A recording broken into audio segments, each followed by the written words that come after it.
You are listening to the audiobook for Timekeeper, written by Donley. This audiobook utilizes text-to-speech and text-to-image for the audio and visual experience. Chapter 1. A grainy glow of the aging projector washed across the dim conference room, casting restless shapes along the walls. Richard sat rigid, arms crossed, watching the chaos unfold on the screen. He'd seen the footage before. It never got easier. The destruction of the White House had changed everything. It introduced the world to telekinetics and cracked the global order in half. In the power vacuum, extremist factions had surged forward, each fielding superpowered soldiers like chess pieces on a crumbling board. Even America responded with its own. Richard hated them. But now, the splinter cells, the self-proclaimed liberators who shattered systems and called it progress. They had no interest in repair, only demolition. The newscaster's voice rang through the room, righteous and cold. Anyone who undermines America deserves death. Traitors and terrorists are the devil's agents. Richard shifted in his seat, his head low. The screen's pulse made it hard to focus. Still, he kept his eyes forward. Pressure built behind them. He wanted to look away. He didn't.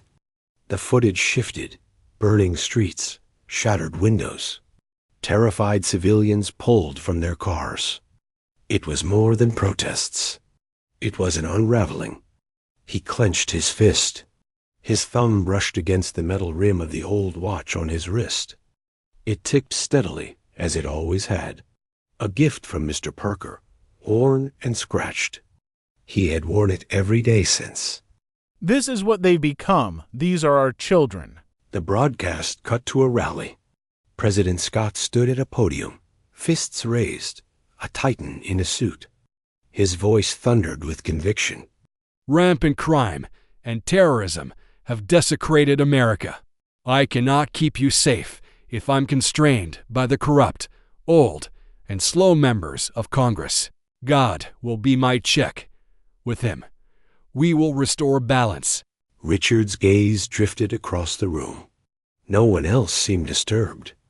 They sat in silence, eyes glazed or nodding faintly, as if absorbing doctrine rather than information. Then came the prison footage, towering, gray, lifeless. Thousands of inmates knelt in rows like broken statues. The broadcaster continued. President Scott's decisive actions have made us safer. We are taking back our country. Richard's chest tightened. He adjusted his watch. The act was automatic, but comforting. Not every arrest was right. Maybe we arrest now and ask questions later. Maybe that is what survival demands. President Scott reappeared, this time behind the resolute desk, staring straight into the camera like he was looking into Richard's soul. Our battle isn't just physical. It's ideological. Beside him appeared a spacecraft, sleek, silver, etched with "In God We Trust." This vessel will carry the Congressional Bible, the Declaration of Independence, and the Grantley Agreement in a 100-year orbit around the Earth. As long as these sacred texts circle the globe, America can always be reborn. The screen faded to black. The hum of the projector hung in the silence. No one spoke. Richard's fingers drummed lightly against the watch face. The NASA director clicked off the machine. The last glimmer of the spacecraft lingered in Richard's mind like something too surreal to question. She turned to him, her voice smooth and steady. Congratulations, Richard. What you've just seen is the American Dream Initiative. We've selected you to lead timekeeping implementation. He blinked. The room felt far away. There had been no discussion, no request, just a declaration. She waited. Her confidence in his answer made refusal feel irrelevant. He looked down at his watch. The second hand swept calmly. Always moving, always forward. I couldn't say no if I wanted to. I'm honored. He said. His voice was steadier than he felt. The director's smile was sharp and satisfied. We expected no less. Your record at NIST speaks for itself. And you'll be working with an old colleague. He specifically requested you. That got his attention. Zachary Milo. She nodded. Exactly. His team in Lebanon will lead core development.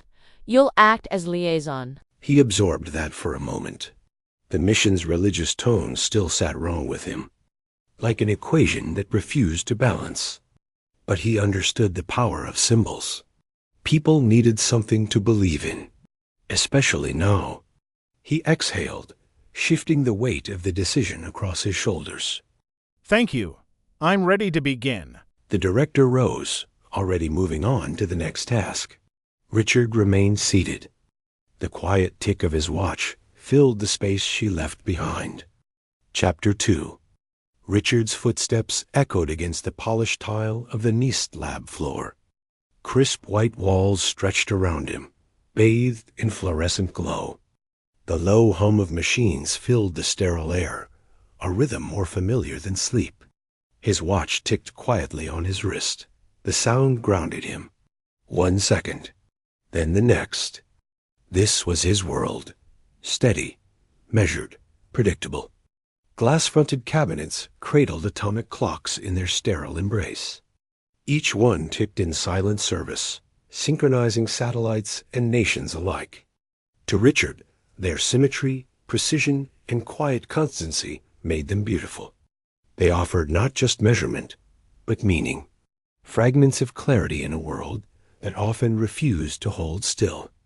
And lately, it refused more violently than ever. Protests had turned to riots. Science was no longer a shared language, but a battleground. The Now and other splinter groups had declared truth negotiable. Richard had no patience for revolution disguised as science. The laws of physics did not answer to ideology. At the center of the lab stood Jim, adjusting a dial on a cesium fountain clock. He was built like a fridge, but wore warmth like an old cardigan. His lab coat never quite closed right. When he smiled at the apprentices gathered around him, who looked more like curious teenagers than future scientists, it was the kind of smile that made people feel safe without knowing why. Initiating a quick recalibration, Jim said, his voice gentle but clear. This here is NIST F1, our fountain clock. We start with cesium atoms, cooled just above absolute zero using lasers. We send them upward in a perfect arc, like a flip coin.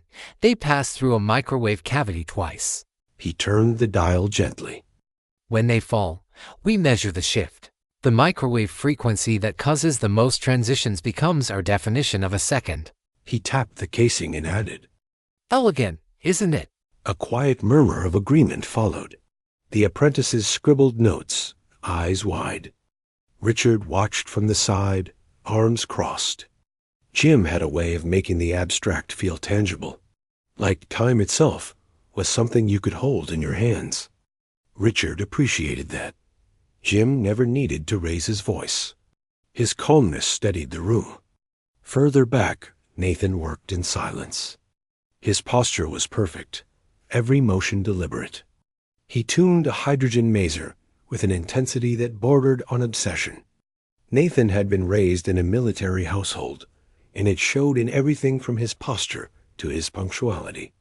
His father had served in multiple conflicts, and his mother had run logistics for a private defense contractor. Nathan did not talk about them often, but their presence echoed in the way he moved and thought. A meticulously maintained notebook lay beside him, its pages filled with calculations and handwritten quotes from generals and philosophers. His workbench was arranged with surgical precision. Every tool was aligned. Richard approached, but stayed just far enough not to interrupt. You're ahead of schedule, Richard said. Nathan nodded. I recalibrated the phase comparator early. It was off by 3 picoseconds. I corrected it. Richard waited for more, but that was all Nathan offered. He admired Nathan's focus, but the young man was hard to read. He treated every moment like a test. No wasted movements. No hesitation.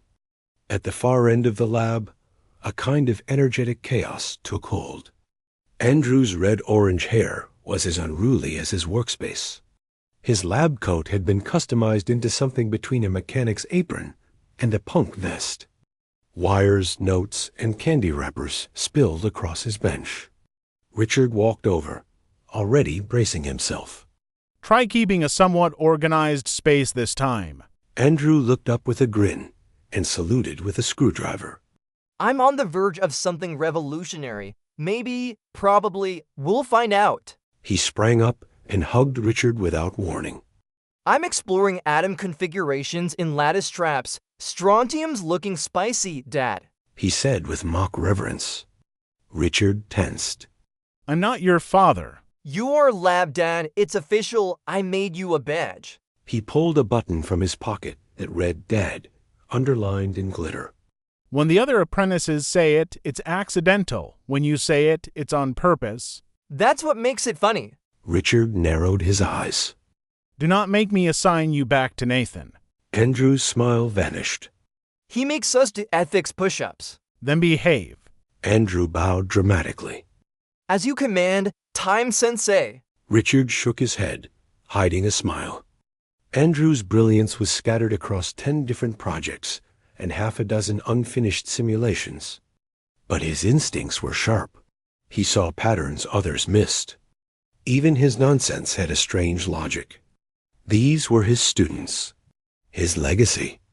Jim with his calm patience, Nathan with his sharp discipline, Andrew with his irreverent genius, each one carving a different path through a fractured world.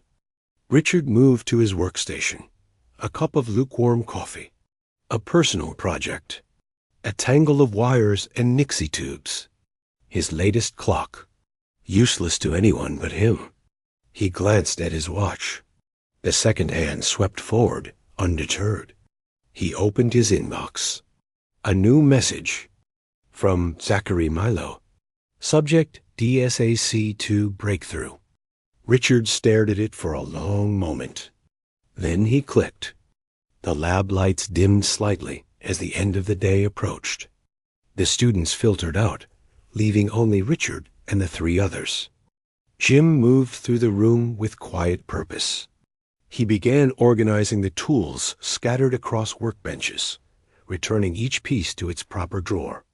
He paused at a bent oscilloscope probe someone had forgotten, then carried it back to his bench. Without a word, he set it aside to fix later. Richard watched from across the lab. Jim never needed recognition. His stewardship of the lab was constant, unspoken. At the far whiteboard, Nathan finished recording his last set of measurements. He erased the equations without hesitation, but paused before leaving. He wrote a single line in neat block lettering. Time is the measure of order. He capped the marker, collected his bag, and left without looking back. A few minutes later, Andrew poked his head into the lab again. He walked in under the pretense of retrieving his toolkit, but stopped when he reached Richard.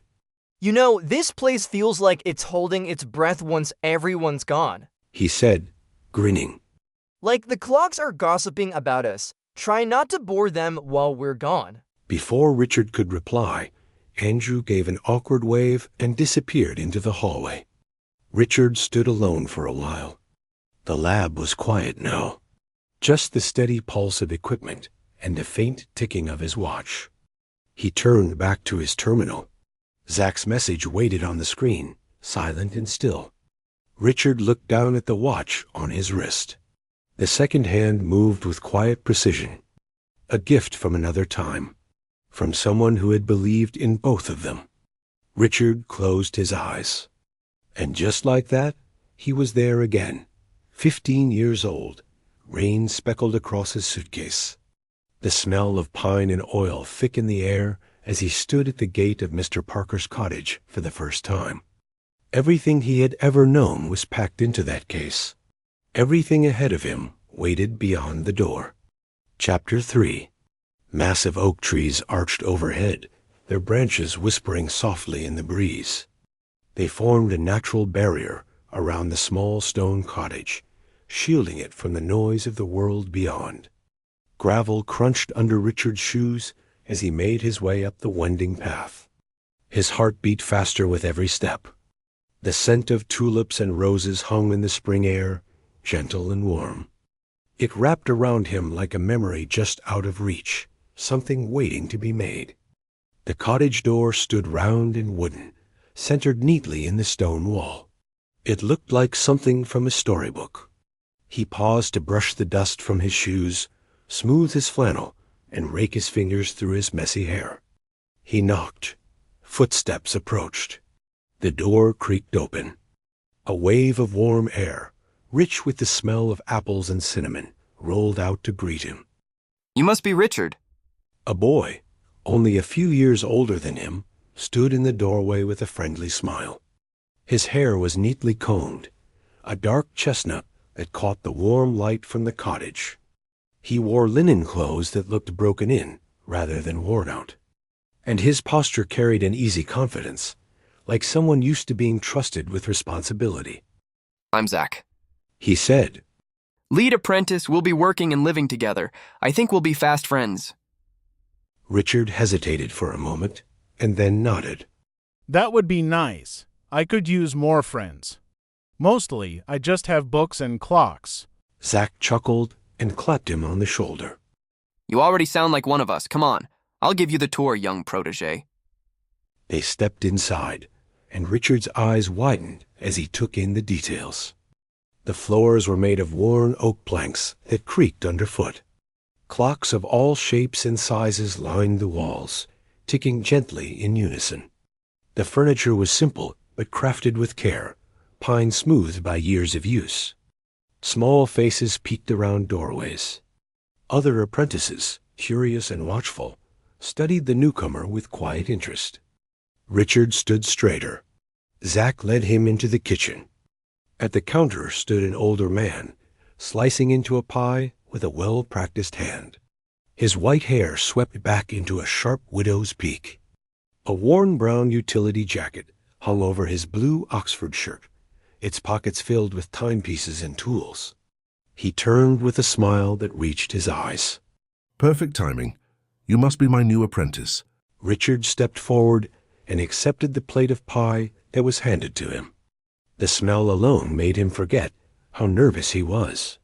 I'm grateful to be here. I can't wait to get started. The old man chuckled. I'm Mr. Parker, and you will start soon, but first eat. Richard took a bite.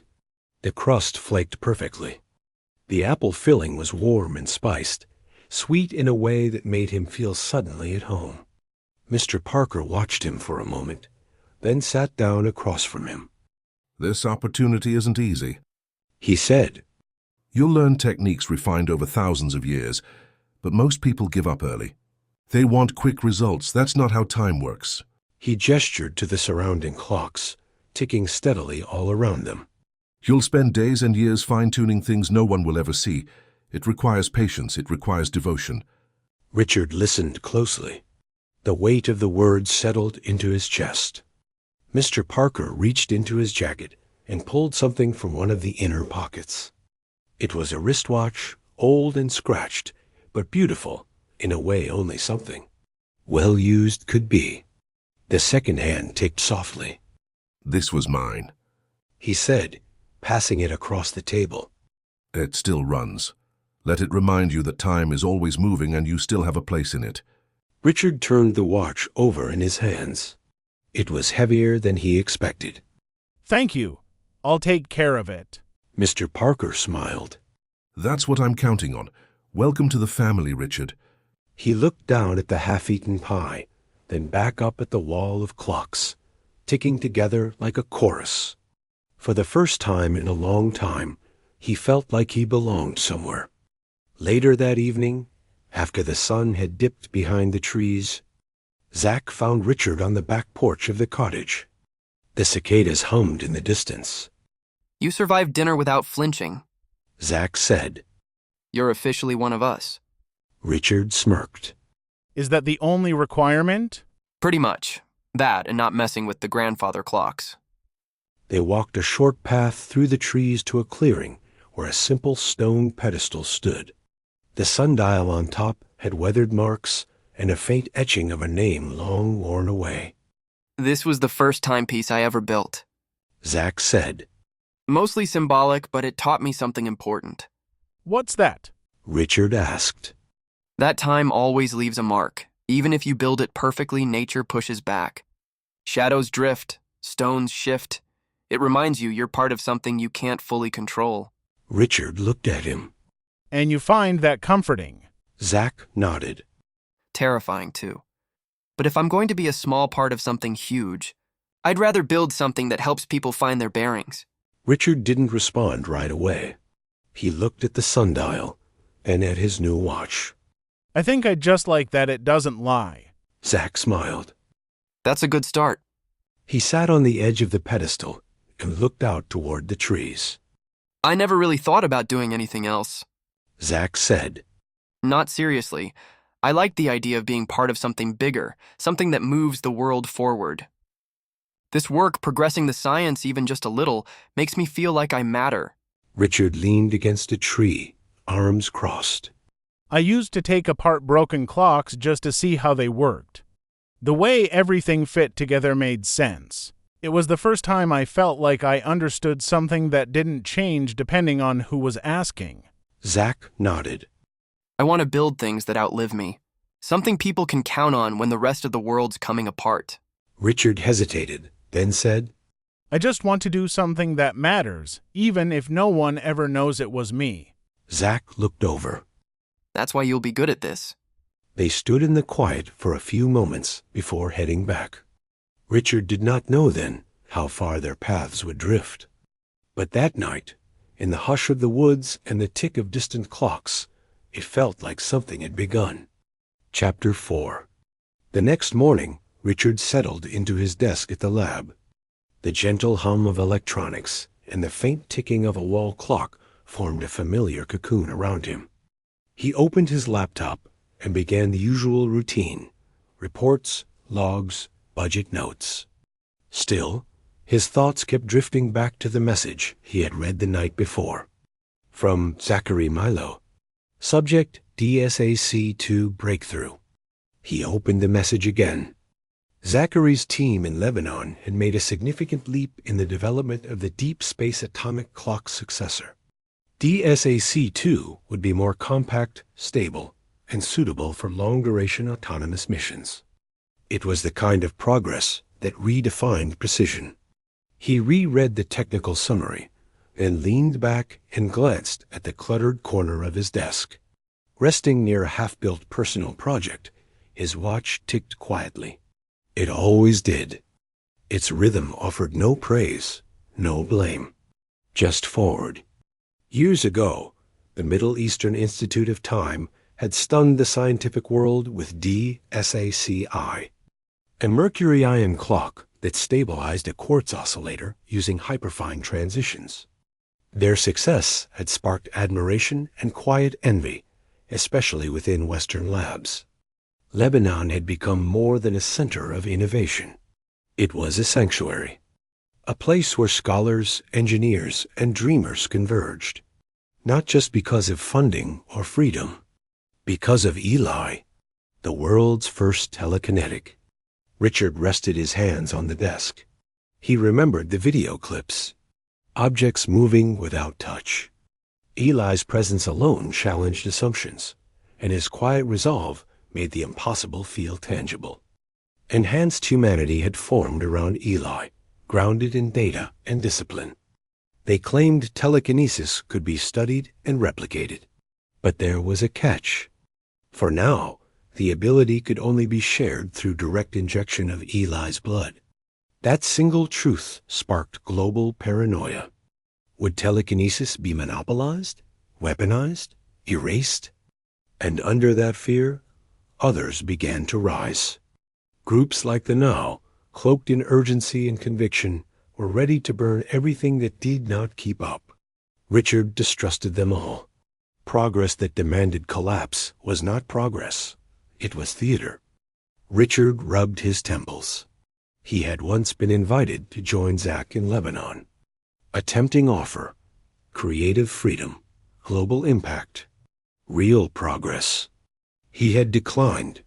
He stayed at NIST. He taught. He mentored. He believed that the foundation of society, even when cracked, was worth preserving. He chose familiarity and structure. But every time Zach wrote, Richard felt the same flicker. Pride, regret, something in between. The lab door opened with a click, and Jim stepped in carrying a tray with 3 mismatched coffee mugs. He placed one on Richard's desk, one at his own station, and left the third near Andrew's bench. Students will be in late today, Jim said. Richard nodded. Thanks. Jim paused. You get that email. Richard turned the screen toward him. Zach's team hit a new stability benchmark. Jim let out a slow whistle. Impressive. That lab of his must be something else. Richard leaned back in his chair. It is, and he deserves it. He always wanted to push boundaries. Jim studied Richard for a moment. You ever wish you'd gone? Richard's fingers tapped his watch. Sometimes, but I think it mattered that I stayed. At least, I want to believe it did. Andrew wandered in, hoodie half-sipped and eyes bleary. He gave a casual wave, then noticed the coffee. You do love me, He said to Jim. Jim grunted. Don't read into it. Richard smirked, but said nothing. The moment was ordinary, but it grounded him.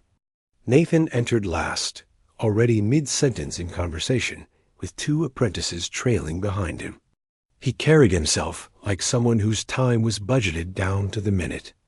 Lectures posted. Labs are queued. They're running the hydrogen test today. I'll double-check the masser output this afternoon. Sounds like you've got it covered, Richard said. Nathan gave a short nod. I always do. The students dispersed to their workstations. Richard watched them for a moment. The clatter of tools and the murmur of voices filled the space. The lab was alive. Time continued. The weeks that followed moved in a steady rhythm. Richard settled into his role as liaison between NIST and the Middle Eastern Institute of Time. Most of the communication passed through encrypted channels with detailed logs, calibration updates, and shared benchmarks. Occasionally, Zach sent video messages. He was always brief, always direct.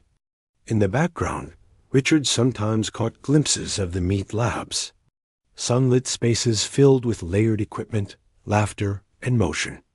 Richard spent his mornings parsing shared datasets and reviewing technical proposals. Afternoons were filled with feedback sessions, guiding junior apprentices through documentation or fielding Jim's methodical questions. Andrew's station had become the unofficial proving ground for DSACI simulations. Half of what he built worked. The other half sparked brief lab evacuations. Nathan kept a constant eye on stability metrics. He volunteered to cross-check every input meet submitted. Trust but verify.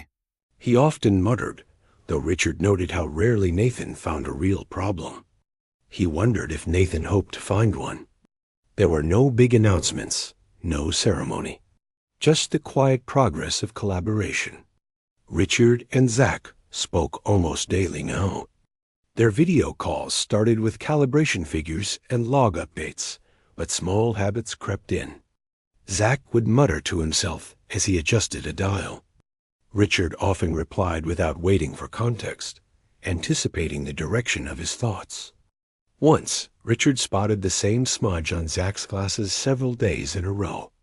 Eventually, he said, You know that's skewing your readings, right? Zach didn't argue.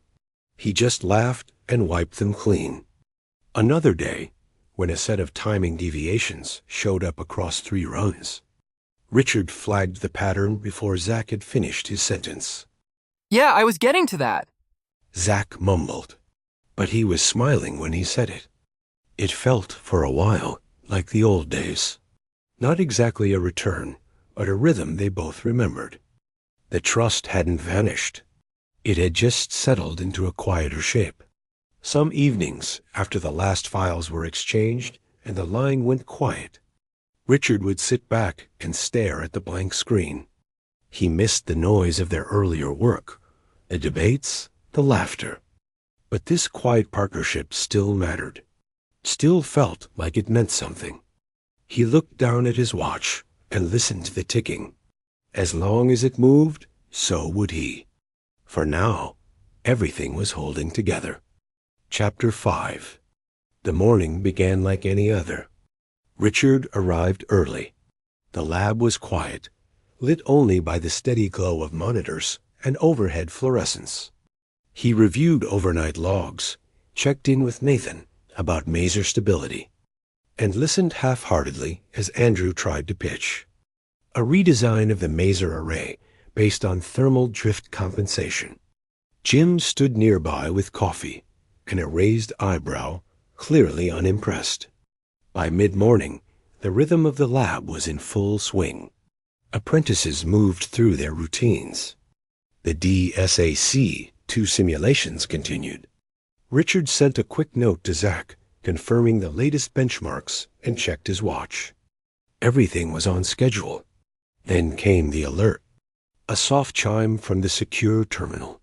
The screen blinked red. Meet signal interrupted. Richard froze. He clicked through diagnostic layers, hoping for a glitch. More errors flooded the screen. No data, no confirmation, no fallback server. Jim approached, reading over his shoulder. That's not a local fault. Richard shook his head. It's Lebanon. Meat just went dark. Nathan stepped in from the hallway, eyes narrowing as he took in the screen. This is coordinated. Too clean to be accidental. They all knew what it meant. Richard moved fast, issuing containment protocols. Data was mirrored to backup servers. Unfinished models were frozen in place. The lab moved from casual routine to practiced urgency.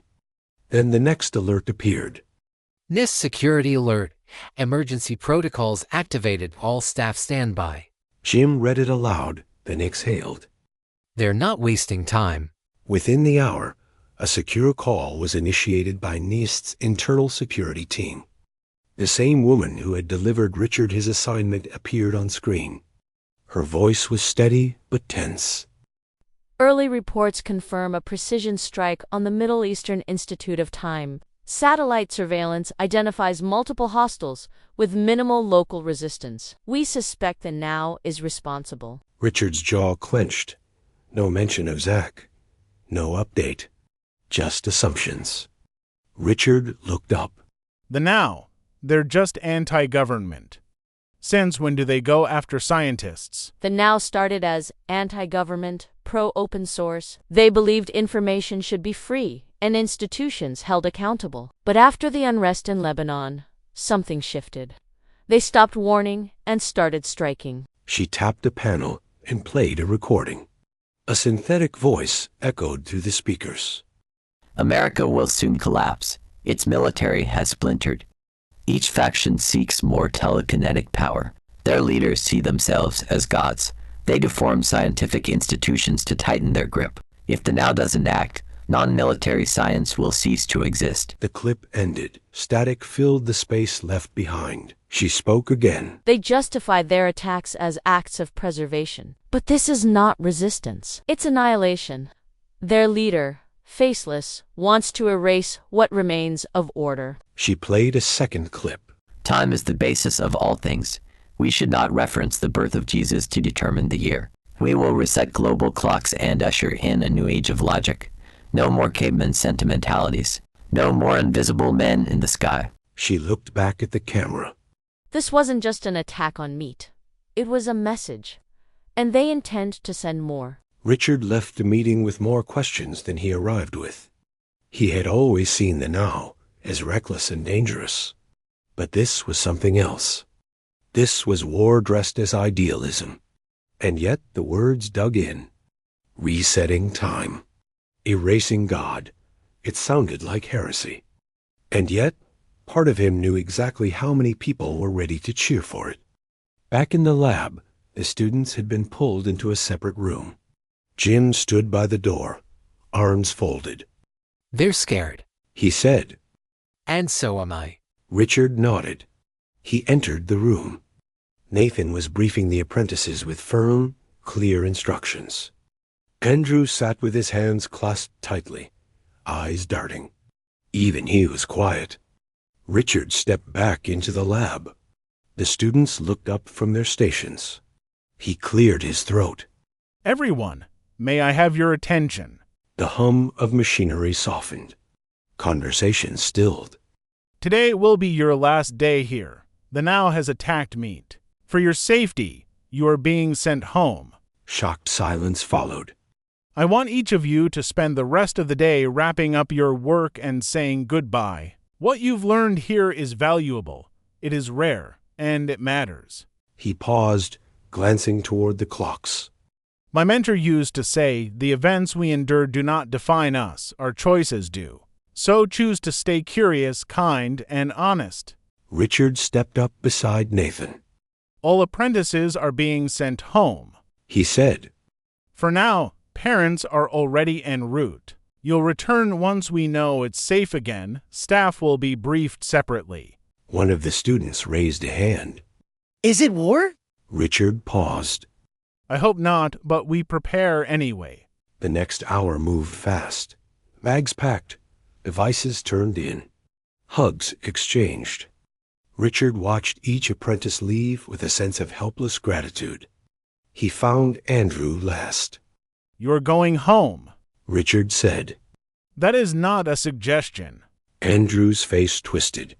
I am close to something. Please let me stay. Not this time. I cannot protect you here. Andrew hugged him, a little too tightly. There was a kind of urgency in Andrew's voice that Richard had come to recognize. An endless hunger for knowledge, for forward motion. And Richard had no way to satisfy it. I liked it better when you were just annoyed by me. Me too. They held the moment in silence, something unsaid passing between them. Later, Richard met with Jim and Nathan in the secure room. You've both been given clearance to stay on, He said. The mission's still active. DSA-C2 needs to move forward. But it's voluntary. You can walk away. Jim nodded. I'm not going anywhere. Nathan spoke just as quickly. Neither am I. Richard glanced toward the now empty lab. Andrew's workstation had already been wiped down. That night, Richard stayed late. The lab was empty. The halls were still. He sat at his desk, surrounded by silence. Then he began searching. Not databases or simulations. Forums, hidden sites, threads of conversation beneath the surface. He found whispers, clues, not confirmations.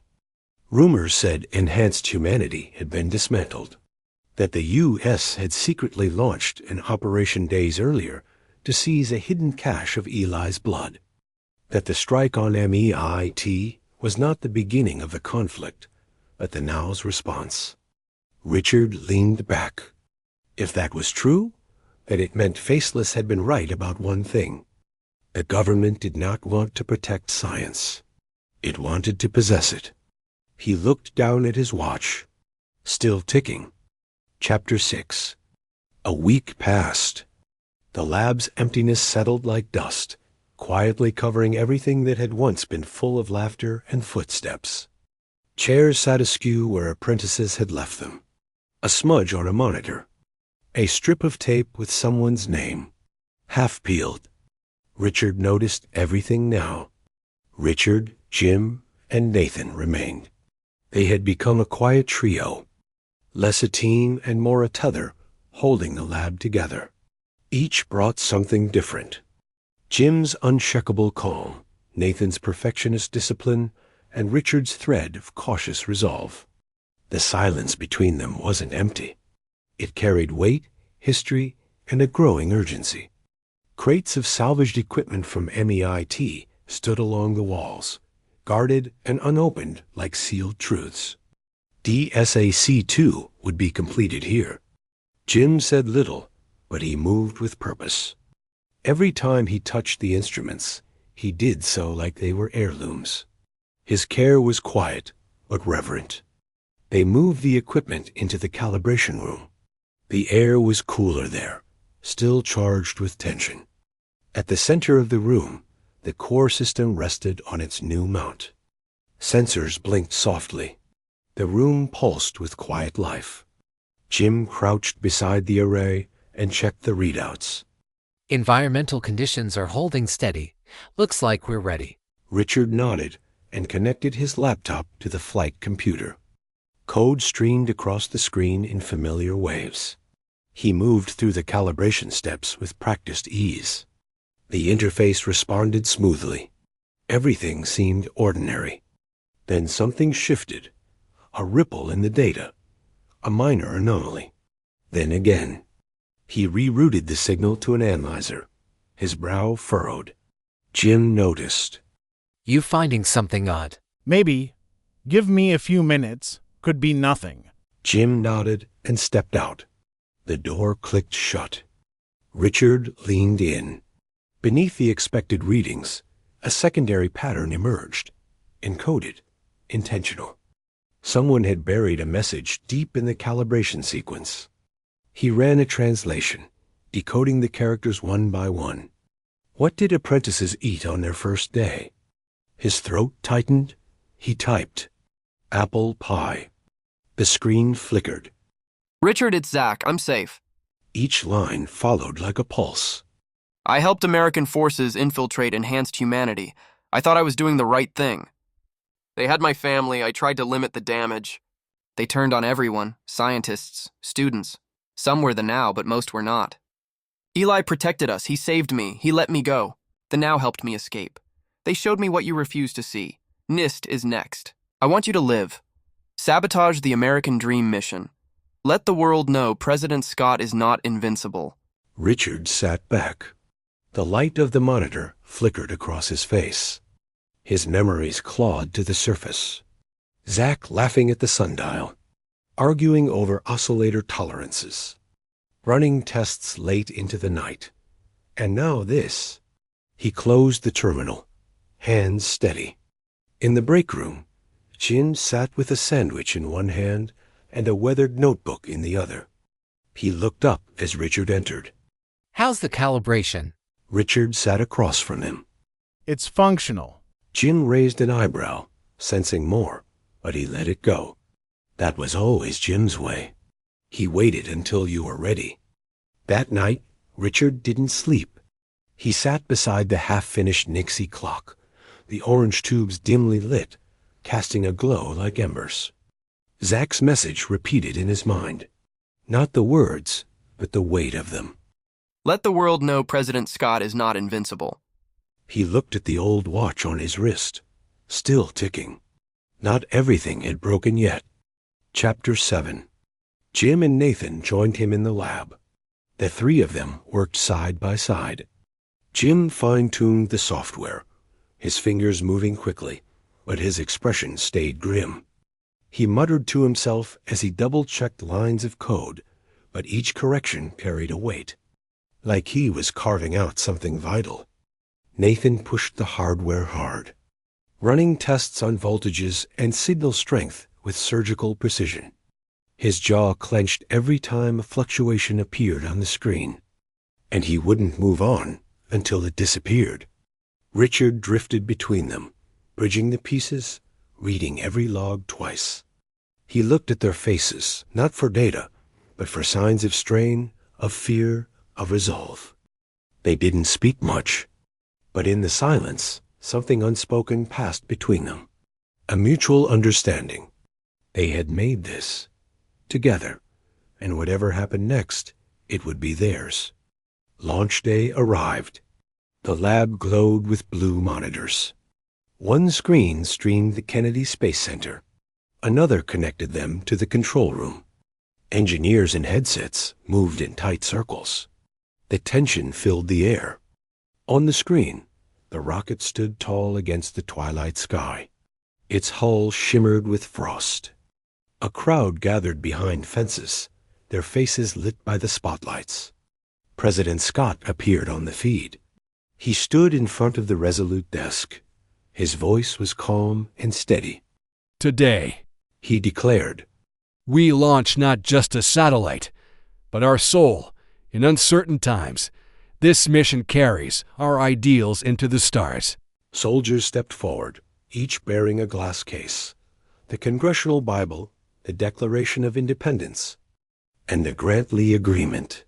Cameras lingered on each relic. They're sending history itself. Jim whispered. The artifacts were loaded into the rocket's bay. Then came the final crate, unmarked and heavily guarded. On a private channel, Richard saw it roll forward, flanked by security. What's in there? Nathan asked. Richard didn't answer, but he suspected something. The countdown began. 10, 9. Richard looked at his watch. The second hand moved smoothly. 7. An alarm blared. Cyber intrusion detected. A voice said over comms. Perimeter breach confirmed. The feed from Kennedy fractured, then returned in chaos. Masked figures surged past barriers. Gunfire snapped.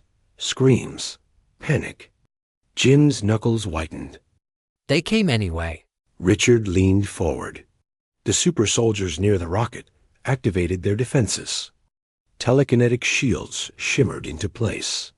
Bullets froze midair. One soldier swept a hand. The attackers flew like rag dolls. The supers pushed forward in eerie silence. Controlled and lethal. No hesitation. Nathan's voice was low. They're eliminating them. 3, 2, 1. The rocket ignited. Flames burst from its base. It climbed into the night, engines roaring. The ground vibrated with the force of its ascent. Jim raised his fists, then lowered them. It flew. Nathan exhaled. At a cost. The internal feed showed bloodied pavement, medical tents, shattered fences. Richard watched in silence. Telemetry confirmed. DSAC-2 was operational. It should have felt like triumph. But the quiet was heavier than applause. The NASA director entered, all smiles. This is a true victory. You've given the country something to believe in. Richard stepped forward. That last crate. She hesitated, then smirked. Eli's blood, frozen. If we don't unlock it in our lifetime, the future will. And we'll be the only ones who can. Jim and Nathan were quiet. So was Richard. Later, when the adrenaline wore off, Jim put on karaoke. Nathan poured whiskey. They sang badly and danced worse, off-key and off-rhythm, but they did not care. They laughed louder than they should have. They drank until the edge came off the day, until their hands stopped shaking, until the silence wasn't so loud. Richard joined in, not because he felt like celebrating, but because being together was the only thing that made sense. Much later, he stood by the window. The others slumped behind him in half-sleep and half-drunken haze. His watch ticked softly. Something had launched, and something else had ended. Chapter 8. The morning after the launch, the lab felt stretched thin. Richard sat at his desk, his head resting in one hand. The brightness of the screen blurred before his eyes. The air had a weight to it, like the building was holding its breath. Everything hummed slightly off-key. Nathan moved methodically across the room, white lab coat rustling as he catalogued equipment. His usual precision was sharper this morning, but there was tension in his shoulders. He hadn't said much. Jim watched him from the far workbench, fidgeting with a half-dismantled casing. He's been pacing like that since dawn. Richard barely nodded. He feels it too? Then came the sirens. A shriek of alarm cut through the silence. Lights flashed red. The entire facility trembled. The intercom crackled alive. Security breach. Multiple hostiles. Sector A compromised. Lockdown protocol initiated. Jim's tools hit the floor. Nathan spun toward the hallway. Grab what you can. Richard barked. Purge systems and go. The doors slammed open. 2 NIST guards, panting and wide-eyed, stormed in. They're here. The now. Telekinetics. They've already breached the lower floors. Nathan stepped forward. Give me a weapon. A guard hesitated only a second before tossing him a rifle. Nathan caught it without flinching. I'll hold the entry point. Nathan. Richard started, but he was already moving. The lab erupted into chaos. Jim initiated the data purge, fingers flying over the console. Richard shoved backup drives into a lead-lined case, his hands shaking more than he wanted to admit. Then the world exploded. The first shockwave shattered the glass wall of the hallway. A gust of heat and debris swept through the lab. Richard hit the floor. The sound was deafening. An eruption of gunfire, commands, and screams. Nathan was at the breach, firing in controlled bursts. A NIST guard was flung backward by a force blast, armor cracking as he hit the floor. Another soldier was lifted and hurled into the ceiling like a rag doll. The now had brought their strongest. Richard watched as Nathan knelt beside the fallen guard, checked for signs of life, then returned to cover. He was breathing hard now, face streaked with soot. But he didn't retreat. He fought. More figures emerged, wearing masks and tactical armor.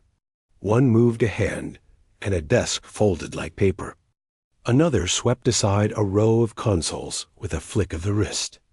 Nathan took 2 down with clean shots before diving, to avoid a levitating chair that smashed into the wall above his head.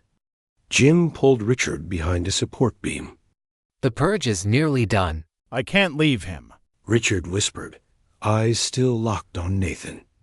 Nathan shouted something over the noise, but it was lost. One of the telekinetics turned. Their eyes locked. Richard saw the moment, too fast, when Nathan realized the soldier was aiming for him. The energy blast hit squarely in the chest. Nathan flew back, crashing into the steel column behind him. His body slumped to the floor. No. Richard breathed. He crawled toward him, ignoring Jim's shouts. The floor shook again.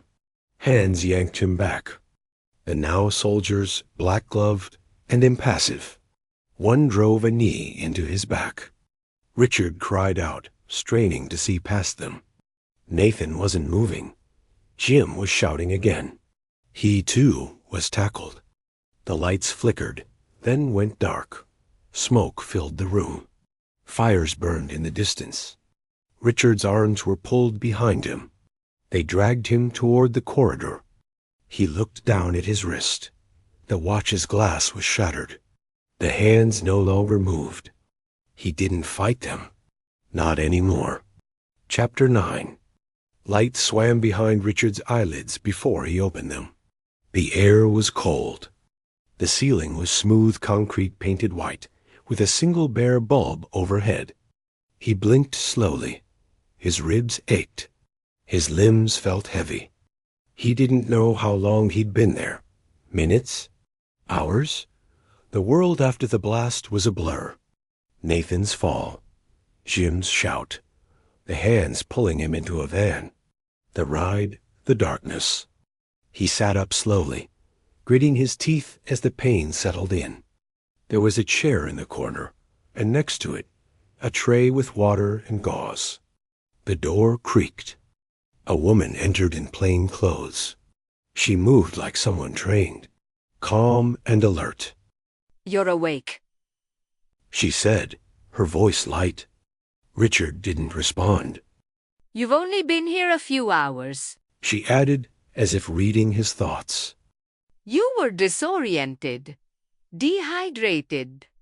They brought you in after the fighting. They. There. Now. She said plainly. We stabilized you. You're safe. He looked away.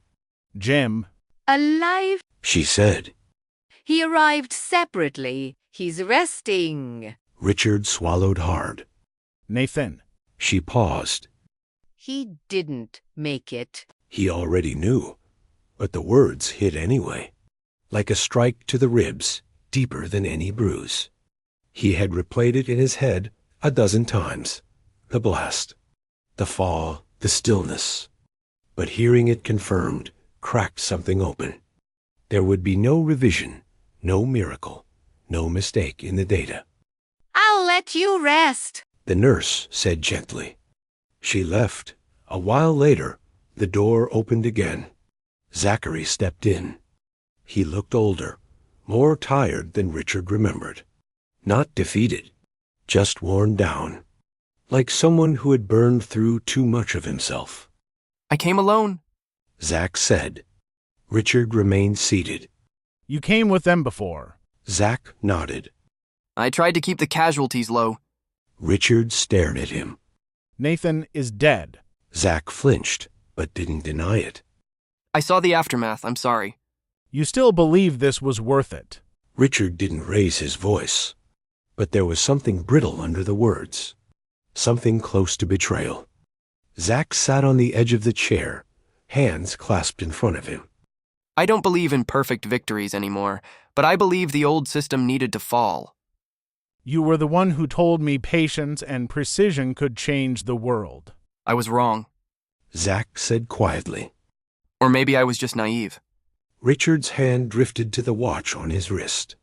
The face was shattered, the hands frozen. He didn't look at Zach. You asked me to sabotage everything I stood for. I asked you to stop pretending neutrality was possible. Richard didn't respond. Zach stood. Andrew's alive. He's working on something new. He said you taught him how to think. You listened. Richard murmured. Zach paused at the door. You don't have to stay here. You're free to go. Richard looked at the watch again. I'm not sure where free even is anymore. The room felt colder after Zach left, as if the quiet had inherited his doubt. Time passed again. The door opened once more. Jim stepped in. His arm was in a sling. A bruise darkened one side of his face, but he smiled when he saw Richard. You look like hell, Jim said. Richard laughed once, sharp and short. You're not far off. Jim pulled the chair close and sat down slowly. They said you were awake. I figured you'd want something better than cryptic revolutionaries and philosophical guilt trips. Richard looked at him, and this time really saw him. You made it out? Barely, Jim said. Nathan didn't. They were both silent for a while. He stayed. Richard said finally. He could have run. He didn't. Jim nodded. He knew what it meant to stand for something. I don't know what I stand for anymore. You don't have to decide today. Richard leaned back. His hand drifted again to the watch. Still broken, but still his. Jim stood. He left Richard alone again. This time, the silence felt different. Chapter 10. The world outside the office was not the one Richard had left behind. The van moved through a broken Washington, D.C. storefronts were boarded up. Windows shattered and spray-painted with slogans from a dozen factions. Smoke still rose in the distance. The highways were half collapsed in places, patched by locals with plywood and welded junk. Richard sat in silence beside Jim, watching it all slide past like a dream. Familiar streets rendered strange. The monuments were scarred. The statues were gone. Where the buildings still stood, the people had retreated inside. They were dropped a few blocks from the Capitol's dead heart. The van door opened without a word, and the driver sped off. Richard and Jim walked. The streets were narrow and cracked, hemmed in by barricades of trash and rusted metal. Dirty, tired faces stared from alleyways and under bridges. Some hostile, others hollow. Richard kept his eyes down. So did Jim. They turned off the main road and began climbing toward the crest of Massachusetts Avenue. The United States Naval Observatory rose ahead of them like a fortress out of time.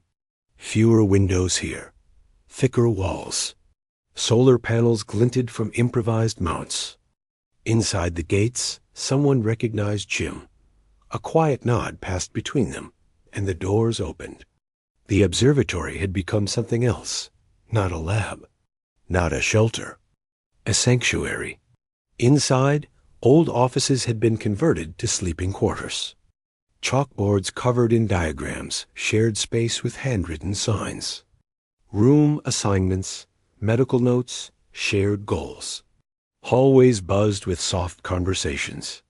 The air was warmer here. The eyes were less guarded. They passed a room where two young technicians hunched over a salvage terminal, mapping new synchronization networks. One of them turned as Richard passed and grinned like he'd just seen a ghost. Sir. Richard shook his head gently. Keep going. You're doing good work. The technician nodded, awed into silence. Jim led Richard to a quiet corner room, once an astronomer's office. The desk had been cleared. A cot stood by the window. Books were stacked neatly along the wall. Richard sat on the edge of the bed. They've made this place home, Jim said softly. It's a start, Richard replied. They still look up to you, you know. Richard smiled faintly. I don't know what I'm supposed to be to them anymore. You're still the person who taught them time mattered. You believed in the work even when everything else fell apart. Silence stretched between them. Then Richard stood and moved to the window.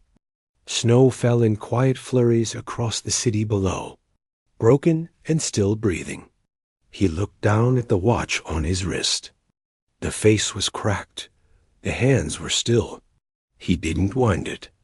He didn't take it off. He let it stay broken.